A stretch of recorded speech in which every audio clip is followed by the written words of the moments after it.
Hello, everyone. Welcome to the Tea Talk Uncensored, where tea meets uncensored talk. My name is Amita. I want to welcome and thank all of you for tuning in. I am so excited to introduce our next guest, Dr. Shilpa Amin. And yes, her credentials are so large, I'm going to have to refer to my notes. So I hope you don't mind. So Dr. Amin is a specialist in reproductive endocrinology and infertility. She's trained at the University of Manitoba. She's going to share her valuable insights with us today, navigating the complexities of women's health and including hormones. So thank you, Dr. Amin, for being here today. I really appreciate you taking the time to come out. Thank you for having me. Yes, and do you want to just tell us a little bit, tell our viewers a little bit about your background? It's a tongue twister for me to say that reproductive the girl has studied, she knows her stuff. So I'm a graduate of the University of Manitoba in obstetrics and gynecology, and then I went actually to do a fellowship in reproductive endocrinology and infertility at the University of Ottawa. And now I practice in Burlington, Ontario. Yes, and I know you're very modest, Dr. Amin, but I want you're one of the operational, or I don't know your exact title, at One Fertility. Yes. So tell everyone about One Fertility. You never know. You probably want to visit her. So One Fertility is a full-fledged infertility clinic in Burlington, Ontario, and I'm just one of the founding partners as well as a consultant there. Yes, I know the titles change, but I know you've been there since inception. Exactly, inception. So just briefly, what kind of so it's an IVF clinic, or as the layman terms are. So what does your practice cover in general? Is it just infertility, or just give us an idea, the 101? No, actually, most fertility clinics, not mine specifically, but many fertility clinics offer a variety of services.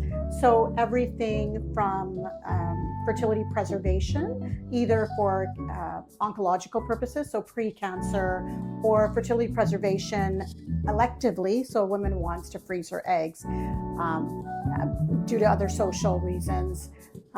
We offer insemination, we offer donor insemination, third-party reproduction, counseling. There's male factor infertility that is also offered by one of our consultants, a urologist. So there's a variety of services that are offered. Okay, so you test even for male infertility at your clinic as well? Yes.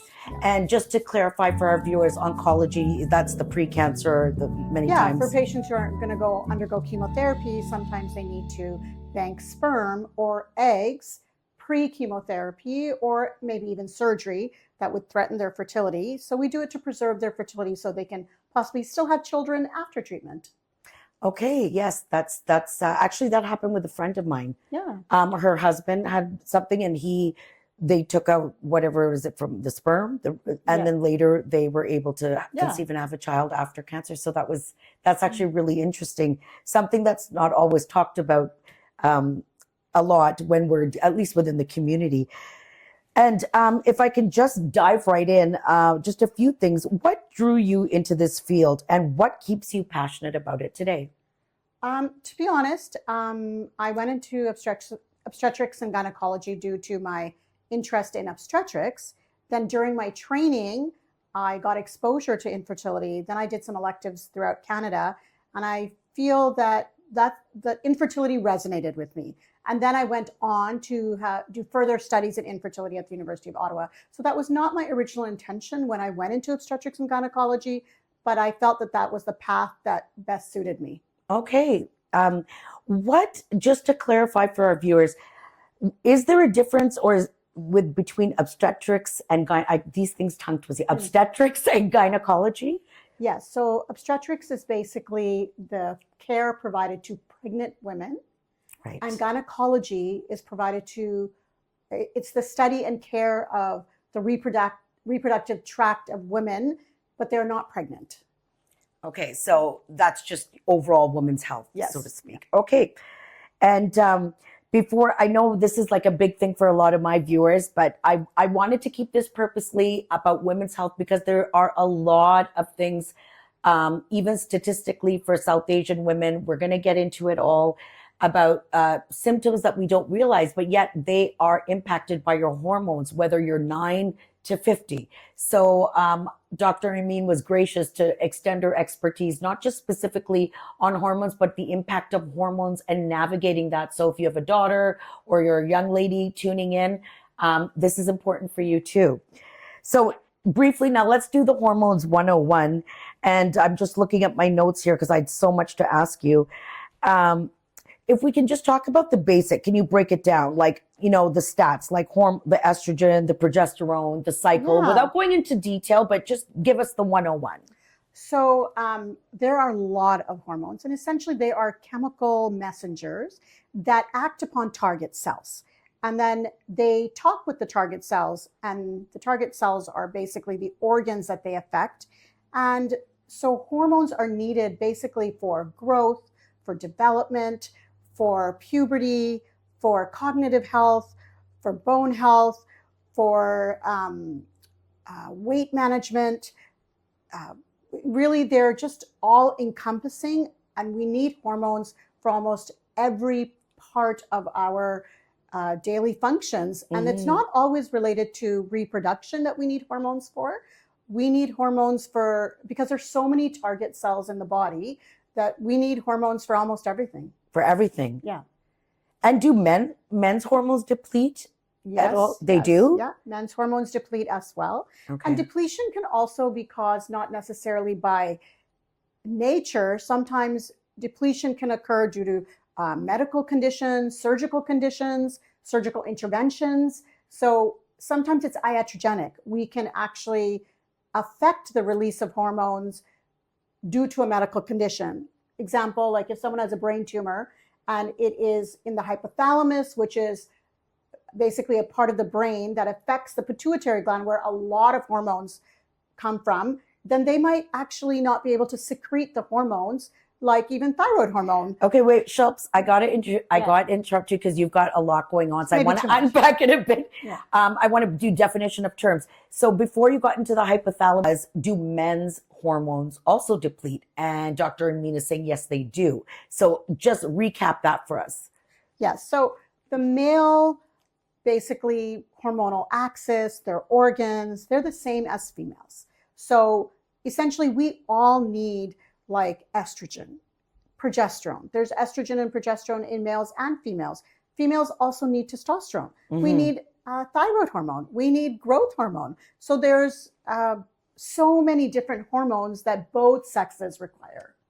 Okay, so can we do a myth buster then?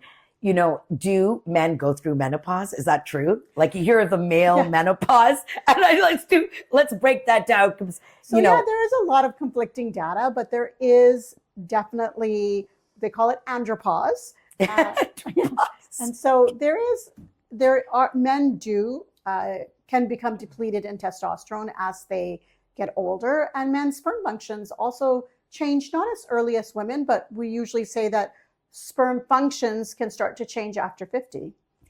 Okay, but they don't go through the same, I guess, to the same extent of menopause that we go through. No, because they don't deplete the ability to produce sperm, which is the reason that they can continue to have hormones. The cells in their testicles are still able to function, while women, menopause is defined as, the true cause is that your ovaries have become depleted of eggs. I know, so complicated, and the women's health thing is so complex, and yet sometimes I wonder if it's kind of unfair. Like, why are we getting all depleted and the billion-dollar industries that come from it? So no, but thank you for that. I like doing the Mythbusters and just breaking it down, what we always talk about or suspect, but we don't always hear. But just getting, as I'm going to state, so a few stats. It says 40% of Canadian women report irregular or painful periods, but most never seek help. So I guess if we're turning to help the viewers to how to self-identify if you have a hormone imbalance, because one of the things that have been coming up even through my other podcasts is that often we look at it, oh, we're tired, we have age or this or that. And actually, even though the symptoms are still similar, it's not always like, it's helping us distinguish and educating us what type of symptoms and how can we attribute it that, oh, this is related to menopause. And so my question is, what are the signs that your hormones are out of balance? I know that's a really loaded question, but yeah. So I think that the biggest thing is, I think imbalance is maybe a word that the population believes that they have, but really it's a depletion. So okay. when we don't always have to balance hormones, but when we lose hormones, we may have to do things as a substitute for the hormones or possibly replace the hormones. So it's really, in terms of the signs, I think that, the big sign of menopause that everyone seems to be educated about is vasomotor symptoms, which is really like the hot flashes and the night sweats. But a lot of people don't actually, or are not aware that those are the most common symptoms, but there are a lot of pervasive symptoms that people attribute maybe to aging, just attribute to maybe non-menopausal issues, but they are like things like urinary tract infections, anxiety, cognitive decline, insomnia, joint pain, headaches. So basically the quality of life decreasing can happen with menopause, but people are not necessarily aware of all of these, pervasive symptoms. Most of the population really only is aware of, like, I have hot flashes or night sweats, which may not be, they may have other symptoms that are due to menopause as well. Right. So just to recap that, so you're saying that what's prevalent in sort of like the mainstream is that what you call that the physical, yes, the physical symptoms. But what you're suggesting is that even, there could be a mental health issue or some other issue, and that actually can be related to your hormones, right? Whether it's depletion or not. Definitely. So that doesn't even just pertain. What are the signs that your hormones, you're suggesting that if it's out or not out of balance, maybe you're saying that's not the correct term, or that it's depleting. If we're sticking to the, age, and the stats show that, women can start perimenopause symptoms to menopause from 30 to age 50. That seems quite wide. So, it could be different for everybody. It depends on, I guess, your hereditary, your genetics, however it is, it can differ. So what are, I guess it's sort of hard then to educate ourselves, like, what are the signs? Because if you don't get hot flashes, if you don't get the other things, then maybe it's like you said, your mental health, or maybe if you're feeling cognitive decline or brain fog. I guess the confusion for many of us out there are that can also relate to other symptoms too, right? And there's not a lot of education out there. Yeah. So unfortunately, I think that it's getting better. Yes. Physicians are getting better at becoming educated, and thus patients are getting better too. But there is a lag. In terms of menopause itself, there are 3 phases. So there's perimenopause, which can occur 10 years prior to menopause. And then there's menopause, and then there is like your postmenopausal time. So women may start to feel symptomatology as early as 10 years, which is mostly the irregular menstrual cycles. Then when they're going through menopause, you start to, well, not everyone, but 95% of women actually feel some sort of symptom if you look at all of the pervasive symptoms. Right, because there's so many. There's like over 200 symptoms, guys. However, it's about 80% that feel the symptoms that are like the very common symptoms, but it's almost 95% for people who feel like, because there are so many symptoms, that women usually do feel something when they actually stop having their periods, which is the true definition of menopause. No periods for 1 year. They really probably are going to start to feel some of those symptoms. Okay. In terms of education, I agree. Though, before we get into education, I'm sorry to interrupt you. Just one thing, I want to give you just a quick example, and because you can offer a unique perspective, like since you do patient intake care as a physician and as a woman. So my question is that, I had a friend who told me that she went to the gynecologist or whatever, she was experiencing symptoms. And, so many questions were asked. She wasn't sure. Like, it ends up being, she came home, was spinning out.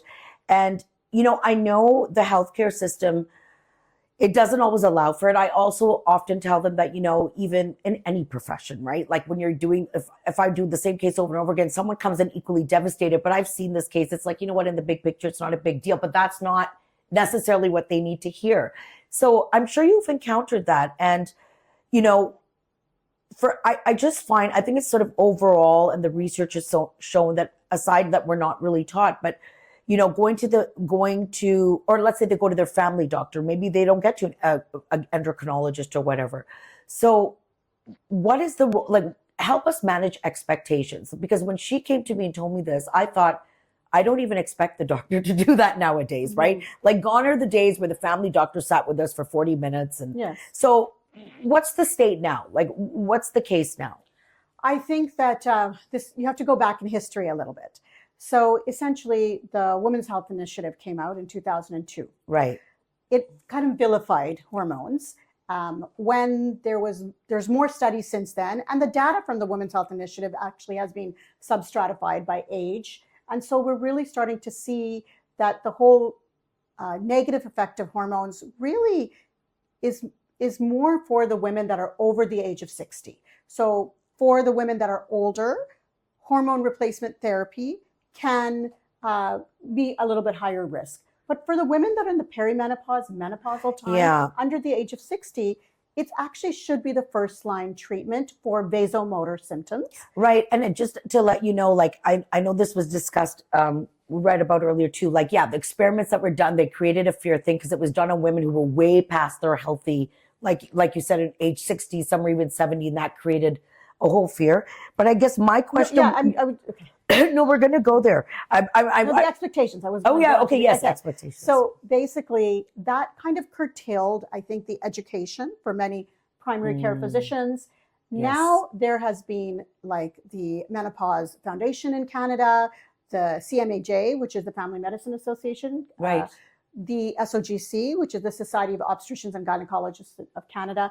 They all support the use of hormone replacement therapy. Okay. So now you're going to see that primary care physicians, gynecologists, endocrinologists are feeling more comfortable prescribing it. Okay. There is more education. I agree there is a lag because of the Women's Health Initiative. So more and more people are starting to feel that HRT is not as risky for women under 60. They're more comfortable providing it. And this will ultimately lead to patients being able to be treated because, menopause is not a situation where you should have to suffer. I think the old kind of dogma was, I just need to suffer the symptoms. And that's really not how people feel now. And that's really not what the data shows. In terms of managing expectations for patients, you are going to have patients that have high quality visits and low quality visits. So the high quality visit is likely going to be with a specialist or with a menopause specialist possibly that can actually go through your risks for being on hormone replacement therapy and really decide if you're a good candidate for this. And some physicians are not well versed with it. And so you might come home feeling that your symptoms were dismissed. And that you really didn't get what you wanted out of the visit. I think that is changing, and it's going to take time as we become more comfortable with menopause. So, I literally have gone in with no expectations, and I just kind of take it. But so for viewers who are patients and they want to go, how should we best prepare ourselves? Like, what can we do to help? Maybe make it easier for the doctor as well, like educate ourselves. And also, what should we be able to expect from the doctor? Like if they're like, okay, hurry up or dismiss, or, these symptoms, like maybe if we really, like, I guess we've been talking about advocating your own health. Yes. And so what would you suggest is the best thing that can help encourage sort of a higher quality discussion when you're meeting your doctor? Is there any tips? Yes, I think when I see a patient, I want them to have, a solid medical history that they can actually articulate to me. So know your symptoms and advocate for yourself. If you feel like this is something more, since you have stopped having your periods or you are over the age of 45, the average age of menopause in North America is 51. So most women are going through it at 51, but some will go through it at 48 and someone will go through it at 55. But yeah, in fact, the research I was saying, it even literally showed that it can range, like it ranges from 30 to 51. Like, well, so then under the age of 40, it's actually considered premature menopause. okay. But, Yeah, that is. yeah, and it's actually considered pathological. Oh. While between the ages of 40 and above, it can be due, exactly as you said, can be normal, can be due to your genetics. Right. You do have to rule out other pathologies before you define it as menopause. Yeah, actually, I should correct myself. My bad. It says Canada's 51, but symptoms can start as early as the late 30s. Yes, so that's yes. my mistake. Yeah, that the average age of menopause is 51. Okay, so I just want to acknowledge that was my mistake there. So that makes sense. Then what you're like, that could be pathological. Yes, it will. Maybe I have to get the data straight. That's fine. So no, but thank you. So if we're just tying a bow on the conversation, like, okay, so if we go, so we should know our history, have it articulate, because usually by the time it goes to a specialist, it's by referral. So we will have gone to our family doctor. Yes. So even to make sure, maybe tell your family doctor, like, I know I would go and say, if I know have to go to specialists, I guess, because there's doctors in my family, like, is my blood work done? It was, please make sure it's forwarded to them, because it doesn't always happen. But many family doctors will start or initiate hormone replacement therapy. The wait list to see a specialist, especially a menopause specialist, is quite long. So you can advocate for a trial of hormone replacement therapy. And there are some absolute contraindications, but the vast majority of people who are suffering, if they don't have the contraindications, it seems that HRT is safe. Yeah. Okay. So, myth buster number 2, like, take out the fear from the hormone replacement therapy, or we'll be referring to it as HRT, and look into it. It's like, I didn't even know anything. Like, I had to do a deep dive. So, I mean, I guess that's what I just felt. And it's like, until we hit that age, or maybe life is busy, raising family. So I think self-education is important too. And first, there wasn't a lot, but like you said, there's now the Menopause Foundation or whatever, even to teach our daughters, like, I mean, they may not be as interested right now, but just to know, like, recognize what those symptoms are. Because one thing, for example, in the South Asian community, is I can bring up, since we're South Asian, is that these things were never talked about, like, never spoken of. So, well, the truth is there is a huge stigma attached to menopause. Not in every community, but yes, in the South Asian community. But I will tell you that, like, 19 million women are in the workplace in Canada.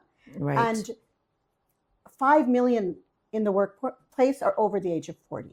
So you are going to have 1/4 of your population in your workforce going through menopause while they're working. So you're going to have to support these individuals, because menopause affects everything from mental health to work productivity to relationships. So it is all pervasive in a woman's ability to function, to connect. And for many people, it affects their marital relations. So I think that's one of the reasons it's stigmatized. And it's not really discussed in the community. Yeah, not even community. I would say mainstream. You bringing up a very important point. I guess that intersects with employment law, where I am, my field, is that women, as they get older, like, you can take stress leave, mental health, but nobody talks about it. No one can say, well, geez, I need to get some help because I am having menopause. And then, because the symptoms are so unique to each individual, one person could be going through it and barely have symptoms, right? And the other person is struggling, right? So that's definitely something, even like, there's not any recognized, while we acknowledge this is an issue, it's almost like you're too embarrassed to show that, oh, I'm going through these symptoms, I'm not able to function. And because it varies from woman to woman. But like you said, there's definitely, like, there's no, like, just for example, we know we have support for maternity leave. Like, that's a standard, right? Like, we know maternity leave, you can just say it, I'm on mat leave, whatever.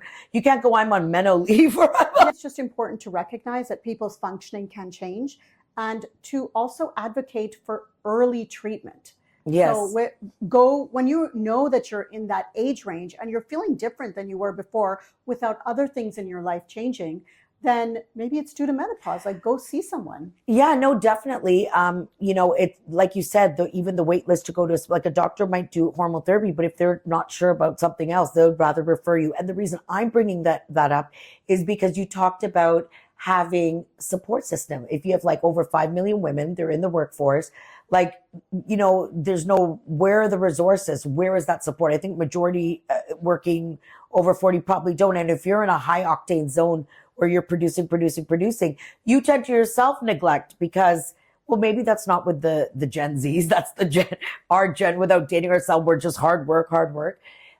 You're not necessarily getting, and I know that's a whole separate issue in and of itself, but you're not comfortable going to your manager because here's the thing.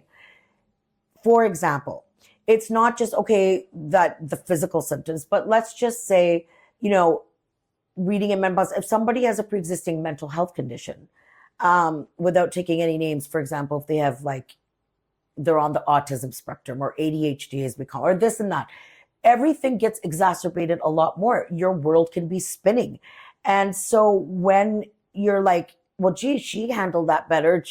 So I guess it's like you come to a place after talking to many women is that, it's normal. Like, that's just something that they weren't realizing, that it can throw off, like the medications that were working for you are no longer serving you. Mm-hmm. So I guess the access is an issue, right? And like you said, quality of care by the provider.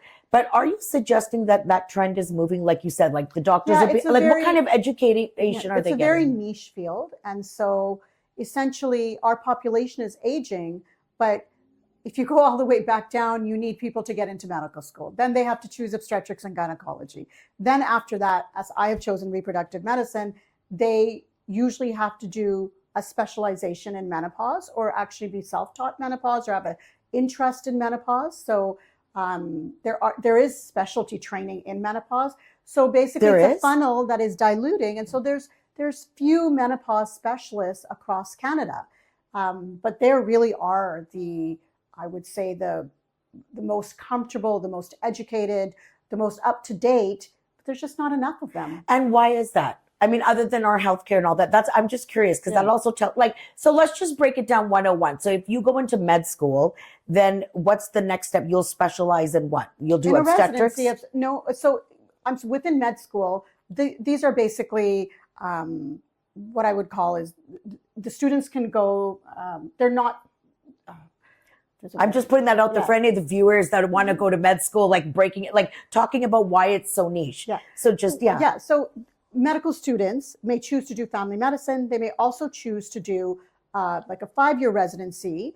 And so that could be internal medicine. That could be neurosurgery. That could be cardiology. That could be pathology. What about yours? Let's say for So mine was obstetrics and gynecology. Let's say, I know you did ENT, but we'll skip that part. So let's say 4 years of med school.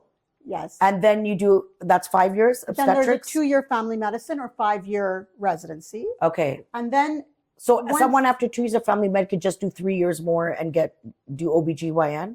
No. So it's a separate pathway. Okay. So essentially what I'm trying to say is that you need to have someone who has a desire and interest to pursue this field, right? So, and this is not only specific to menopause. There is fields all through medicine. Like for women's health. In women's health, but even non-women's health. Like if we're just talking about recruiting people to do certain fields, that person has to choose that field. So then there's one doctor in that field for population of, I'm not sure, 50,000 people or population of 100,000 people, because it's not that every doctor is going to choose to do menopause. No, but to break it down to our viewers, I just want to give an idea to, let's say, even your title's so long. What is it? Your reproductive specialist, endocrinology, But I'm just saying that, okay, so what was your pathway? So you did 4 years of med school, then you did 5-year residency in what? OBGYN, obstetrics gynecology, and then, so that's already 9 years. And then you did what else after? I did a 2-year fellowship in what we call GREI, which is gynecological reproductive endocrinology. Yes, that's what GREI. Okay. Gynecological, GREI, reproductive endocrinology. And infertility. So that's another 2 years. Yes. So that would be already, you've done 9, so 10, 11. And then like a BSc prior to that. Yeah. So A lot. So it's a lot. First of all, I'm just saying we're talking about at the recruitment and then interest and then to go through all of that.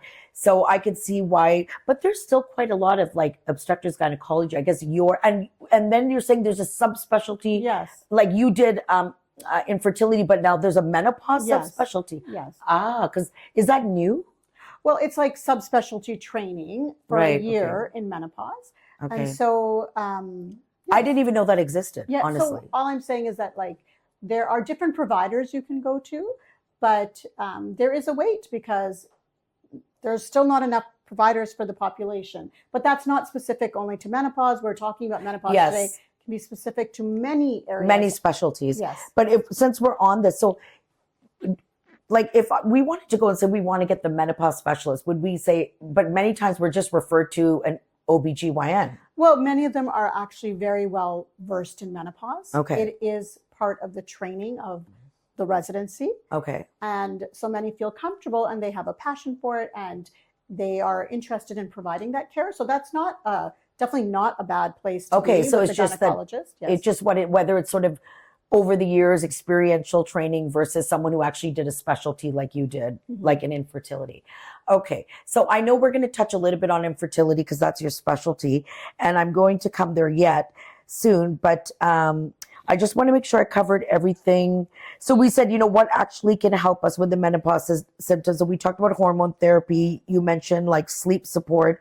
It's a girl, some of these things, like, I don't know. I think it almost helps deal with the menopause. It says sleep, it says, and reducing alcohol and caffeine. Well, I felt reducing alcohol and caffeine, since it's later in the afternoon. Tea talk has become the wine talk right now. So, but yes, I get it in moderation, like anything to help you have a more regulated sort of lifestyle in the sense that I have now realized the importance of sleep because I've been a nocturnal. So they're like, I get it, like why it just regulates everything and getting good sleep. So thank you, because you've given us some solutions and to help us make, going through hormonal changes or whatever stage you're up, but just to help make it more manageable. And if I could just go back, so to what you said, when we go to the doctor, what should we expect? Because sometimes you will go there and someone will say, look, I just went there. They're like, here, prescribe this. Other ones get that. So if you feel you're going to the specialist and you're not getting much, I mean, personally, and I would like to hear from you, maybe as a patient, we could just ask the questions, say that, I have some questions, maybe try and do some research before, like learn about I it. think Like that if you are having some of these symptoms, that very simple things are like, would I be a candidate for HRT? Okay. I feel I'm suffering, my quality of life is suffering. And I think that if there's no absolute contraindications, then HRT can be and a great it's safe. solution. Yeah. It's safe if you don't have any of the major Right. contraindications. The other thing is there are a lot of natural things you can do. And I would say that like non-medicinal things. So we have the happy hormones, which can go down in menopause. So things like serotonin, dopamine, Right. oxytocin. So how can we keep these up? So I would say that Like looking into functional I healthcare, think like functional creating a medicine. life of regularity is Yeah. really important as a baseline. So in terms of meal regularity, get into a habit of eating healthily. It takes time to actually that become ingratiated and part of a normal life routine, to have a bedtime that is relatively strictly adhered to, so you get a good 8 hours of sleep, and exercise with weight-bearing exercises. So if you can incorporate this into your life while you are going through menopause, or maybe this was part of your life pre-menopause, then it actually can help you get dealing with it if you stay healthy. It will and fit. actually help maybe make the depletion of hormones, though they will still occur because it's occurring with a different organ system, they may be able to help you balance the severity. Right. Manage it. Yes. Manage it, because what your body's not naturally doing anymore, you're balancing it by taking extra precautions to get proper sleep, get, exercise, stay fit, eat healthy. And creating a routine doesn't come overnight. But if you're committed to maybe using 3 to 6 months, once you create that routine, then I think it bodes really well for combating all of the symptoms. Okay. But again, Mythbuster too, that we hear with Dr. Amin, like, don't be afraid to talk about it. There's nothing wrong with hormone replacement therapy. I mean, I'm not going to go to the extent to say it's like taking an Advil now, but like she said, as long as there's no contraindication, so a responsible healthcare provider will do the full checkup. Like you said, you are very careful to that. What helps is if they can articulate their history. And if that's not the case, because I'm sure that happens many times, you're like, we don't know.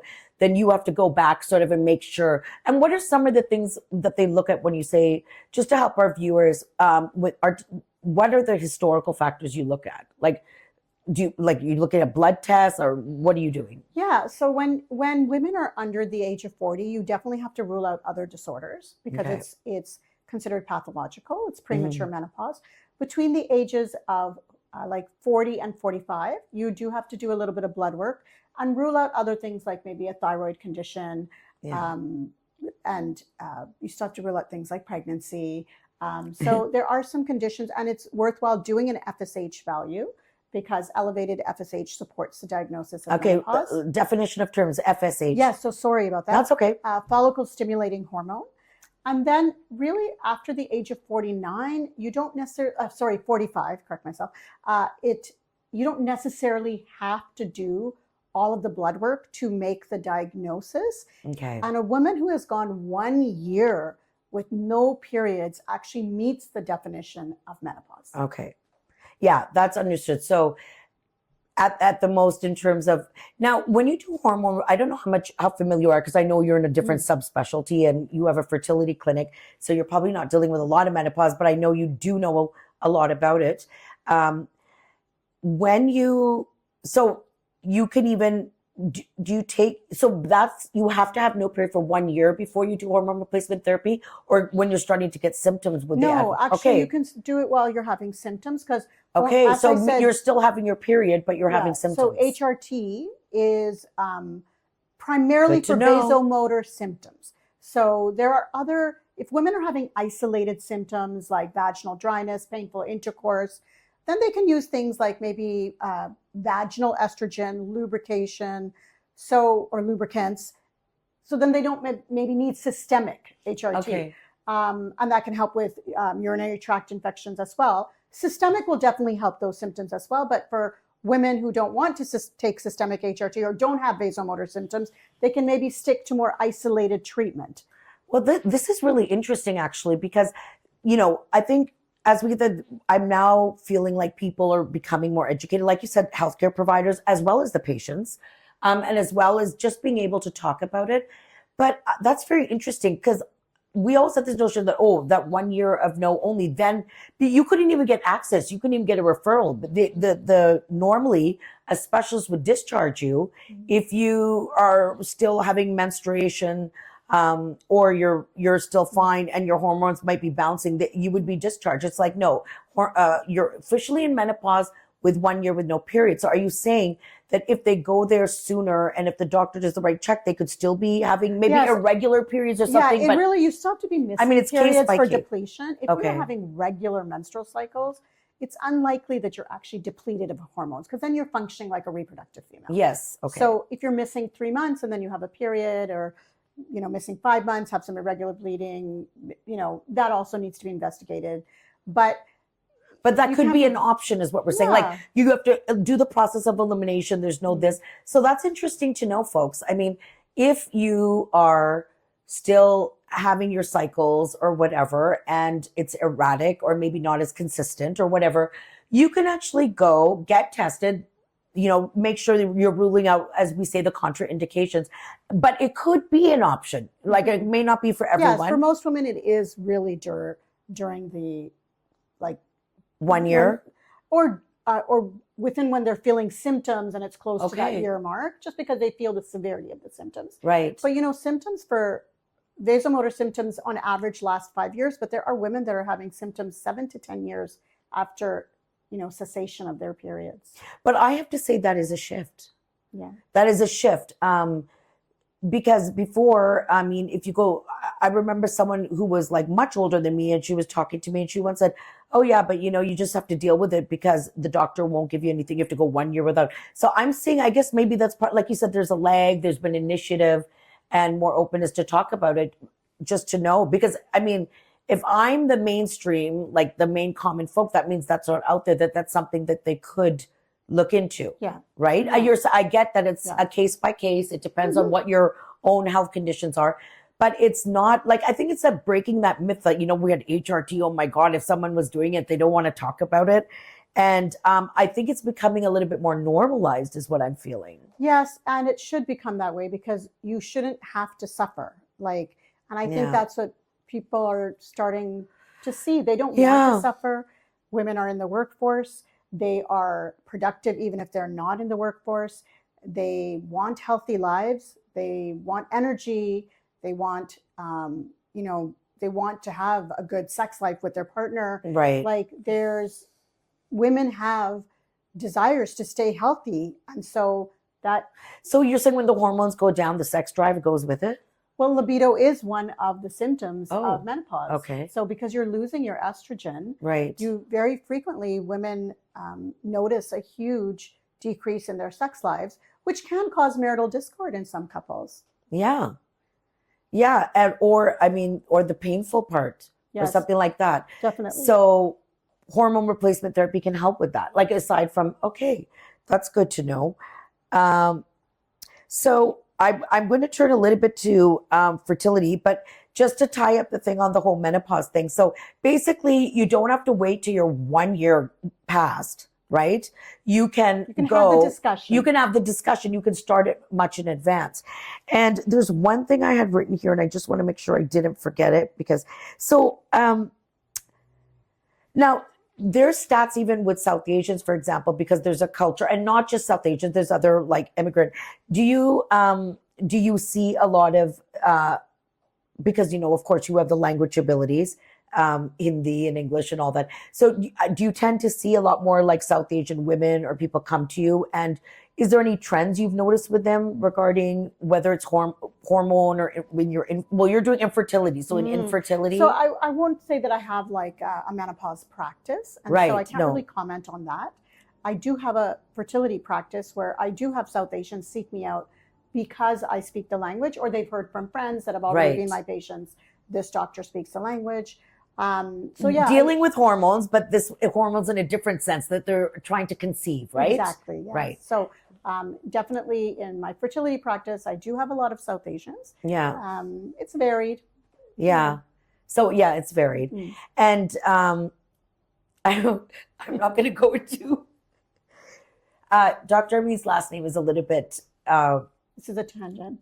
Yeah, we're going into a tangent. We won't go into the tangent. Okay, we'll deal with that with the behind the scenes on the Patreon. We'll give the uncut, unfiltered part, but we'll stick to the facts here. So I really hope this is helping in, I didn't want to deal too much with here's the estrogen, progesterone.